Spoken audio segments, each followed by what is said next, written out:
Hello, my dear students. Today is your next class of thermal engineering. This is the topic of derivation of an expression for specific heats with characteristic. तो इसमें हम क्या study करेंगे? जो आपके पास R है, उसके बारे में सीखेंगे कि ये जो R है Cp माइनस Cv कैसे आया, इसी को हमने प्रूफ करना सीखना है। तो इसमें हमारे पास जो आपकी आइडियल इक्वेशंस थी उनको फाइनली और initially one by one study करेंगे। देखिए ये कैसे आता है। Let us take a P is a absolute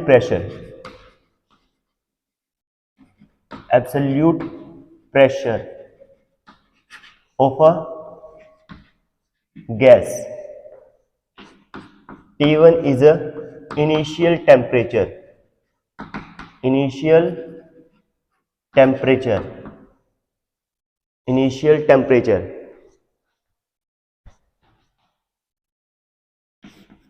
Cp is a specific heat at constant volume. Let us take a given mass of a gas is 1 kilogram. अगर आप 1 kilogram कोई gas है और उसका जो मास है 1 किलोग्राम है, उसके भी यहाँ पे आप स्टडी कर रहे हो, तो यहाँ पे ये सारे जो वेरिएबल्स हैं आपको पता होने चाहिए कि एक जो आइडियल गैस के पॉइंट ऑफ व्यू से ये सारे आपके पास होने चाहिए। तो इनिशियल स्टेज में क्या होएगा, इनिशियल स्टेज में जो आइडियल इक्वेशन आएगी, therefore at initial stage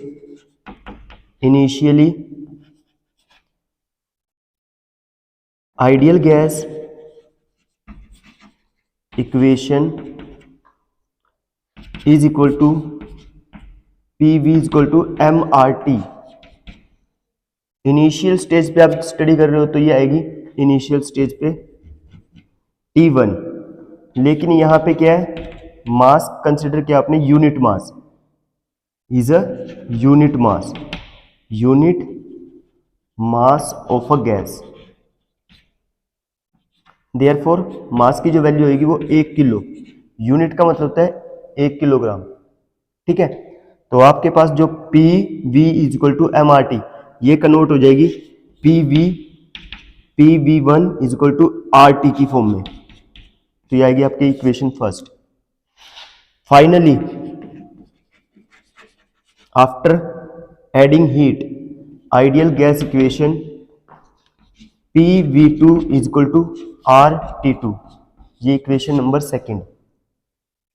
subtracting equation number second 1 from 2 equation number second, subtracting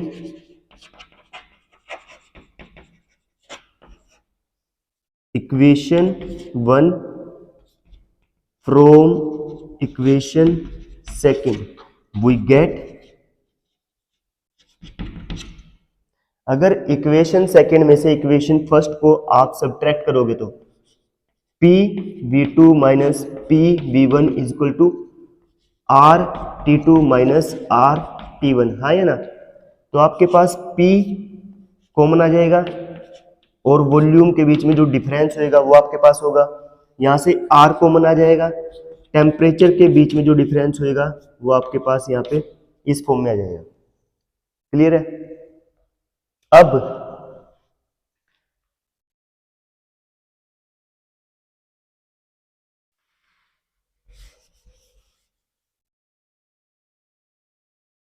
हमें पता है कि ये इक्वेशन आ गया आपके पास, equation number third. We know date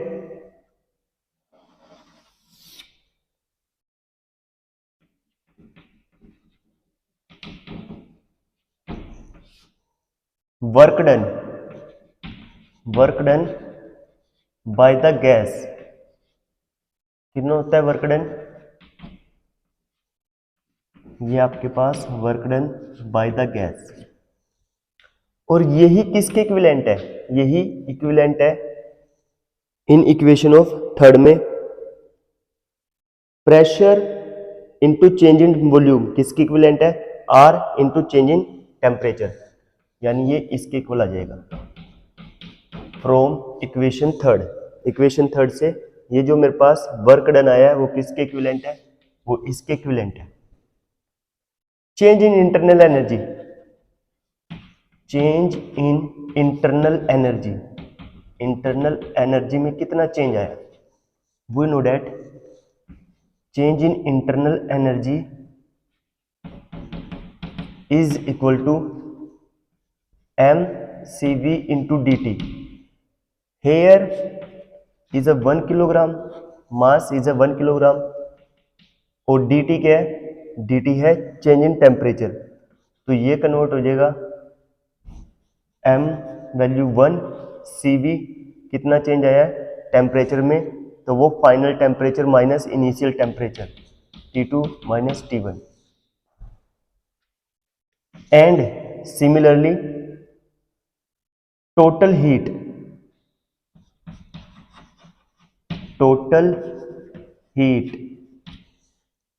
added to the system, तो जो टोटल हीट होगी वो किसके इक्विवेलेंट होती है, वो होती है mCp इंटू dt।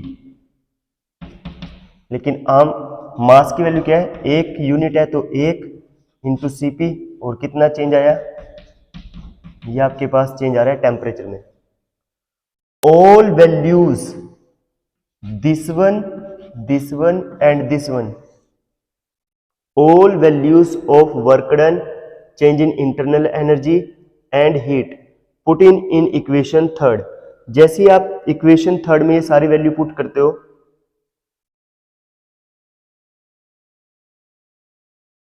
आप यहां पे अप्लाई कीजिए from first law of thermodynamics. जैसे ही आप फर्स्ट लॉ ऑफ थर्मोडायनेमिक्स को रिप्रेजेंट करते हो तो फर्स्ट लॉ ऑफ थर्मोडायनेमिक्स क्या कहता है, कंजर्वेशन ऑफ एनर्जी, एनर्जी का कंजर्वेशन होता है, क्योंकि फर्स्ट लॉ ऑफ थर्मोडायनेमिक्स कहता है energy can neither be created nor be destroyed but convert one form into another form. तो फर्स्ट ऑफ ऑल यहां पे आप यूज कीजिए बाय यूजिंग या from first law of thermodynamics, first laws of thermodynamics, first law of thermodynamics. तो first law of thermodynamics क्या कहते हैं, change of heat is equal to internal energy plus work done. तो ये होता है आपका फर्स्ट लॉ ऑफ थर्मोडायनेमिक्स का रिलेशन, यानी कितनी इनपुट आपके पास आई है और कितनी आउटपुट आपने दी है, ये कहता है एनर्जी के चेंज के लिए। ठीक है, कि कितनी इनपुट आई है और कितनी आउटपुट गई है। तो इसमें आपके पास क्या आता है, टोटल हीट किसके बराबर होती है, change in internal energy plus work done. अब all values put in equation this one, इस इक्वेशन में जैसे ही पुट करोगे, मान लीजिए इक्वेशन नंबर थर्ड है, तो इक्वेशन नंबर ये 4 मान लीजिए, इक्वेशन नंबर 4 में putting the value of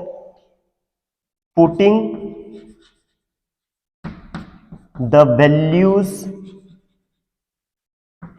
of putting the all values of W, change in internal energy and heat in equation 4। जैसे आप पुट करते हो तो equation 4 rewrite in the form of D Q की वैल्यू क्या है, Cp into change in temperature, इसकी जगह ये वैल्यू पुट कर दी। चेंज इन इंटरनल एनर्जी की वैल्यू क्या है, Cv into change in internal energy, sorry change in temperature, इसकी जगह ये वैल्यू पुट कर दी आपने, plus work done, work done की वैल्यू क्या है, कहां गया वर्क डन, ये रहा, P into change in volume, और ये इक्विवेलेंट है इसके, तो ये वैल्यू उठा के यहाँ पे पुट कर दीजिए। तो जैसे इसकी वैल्यू आपने यहाँ पे पुट की तो वैल्यू क्या आई है, R into change in temperature, हाँ है ना। तो देखिए यहां पे भी चेंज इन टेम्परेचर है, यहां भी आपके पास चेंज इन टेम्परेचर, यहां पे भी चेंज इन टेम्परेचर है। तो ये चेंज इन टेम्परेचर से चेंज इन टेम्परेचर क्या हो जाएगा, कट जाएगा। वो कैसे, जैसे ही आपने चेंज इन टेम्परेचर यहां से कॉमन लिया तो कैसे, चेंज इन टेम्परेचर, जैसे आपने यहां से कॉमन लिया तो अंदर क्या बचेगा, CV plus R, CV plus R, यहां से ये कटेगा, ठीक है, यहां से ये कट जाएगा, क्योंकि यहाँ पे ये मल्टीप्लाई है, इधर जाके डिवाइड होएगा तो ये आपस में कट जाएगा, तो यहां से भी आप काट सकते हो अगर कॉमन आ रहा है, ठीक है, तो एक स्टेप आप स्किप कर सकते हो। Therefore CV is equal to CP is equal to CV plus R, ये रिजल्ट आपके पास आ गया, और इस रिजल्ट को आपने अच्छे से याद रखना है।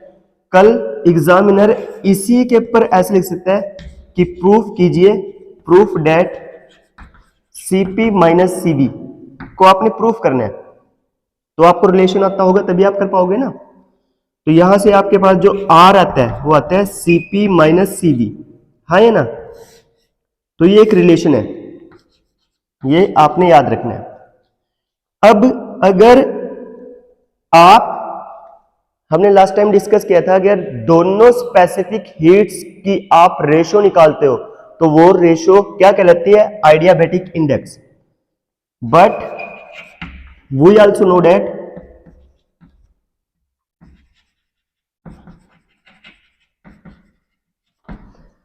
Ratio of both CP divide by CV is called adiabatic index. तो ये जो होता है सर, इसको कहते हैं आइडियाबैटिक इंडेक्स, आइडियाबैटिक इंडेक्स।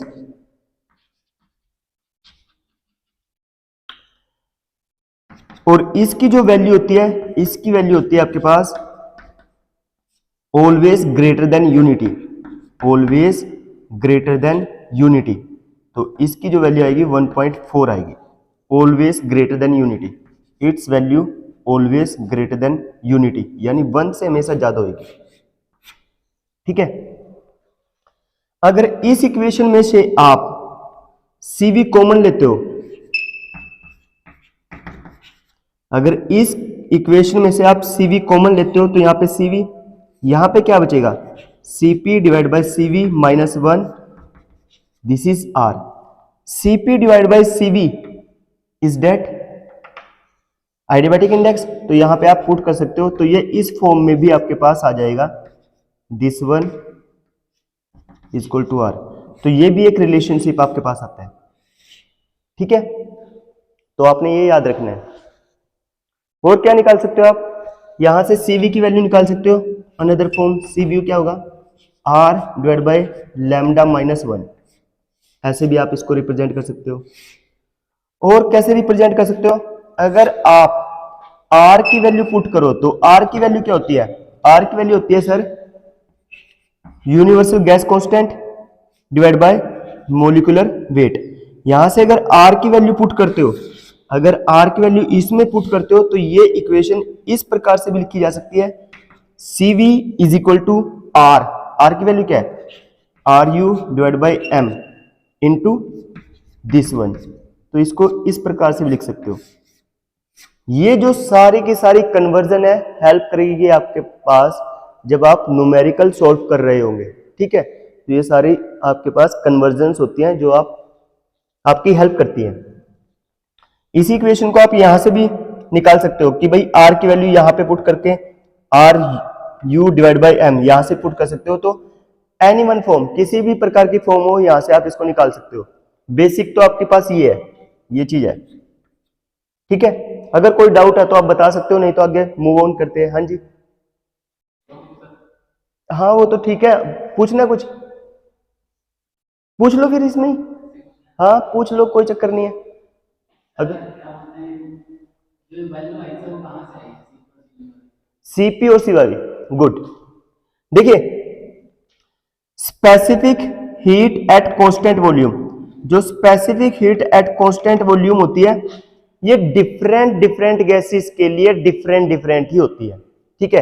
ये कांस्टेंट वैल्यू होती है, जैसे आपके पास फॉर एग्जांपल नाइट्रोजन है या हाइड्रोजन है, कोई भी है, यहां पे हम परफेक्ट गैस लेके चल रहे हैं फॉर एयर, एयर की कंडीशन में हम लेके चल रहे हैं कि यहां पे जो हमारे पास गैस है वो कंसीडर किया अपने एयर, और एयर के केस में जो specific heat at constant pressure होती है वो ये होती है किलो जूल पर किलोग्राम केल्विन, ये भी किलो जूल पर किलोग्राम केल्विन।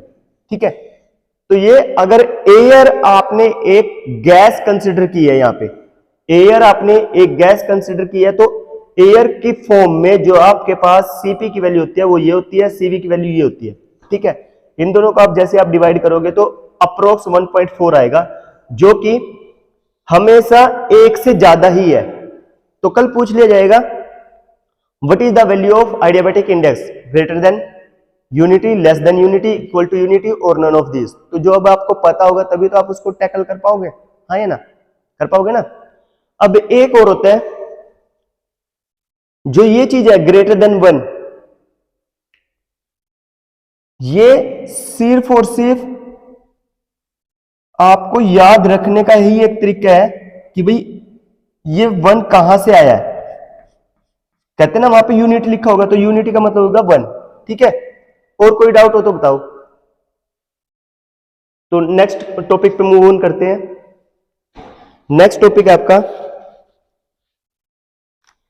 पॉज करना।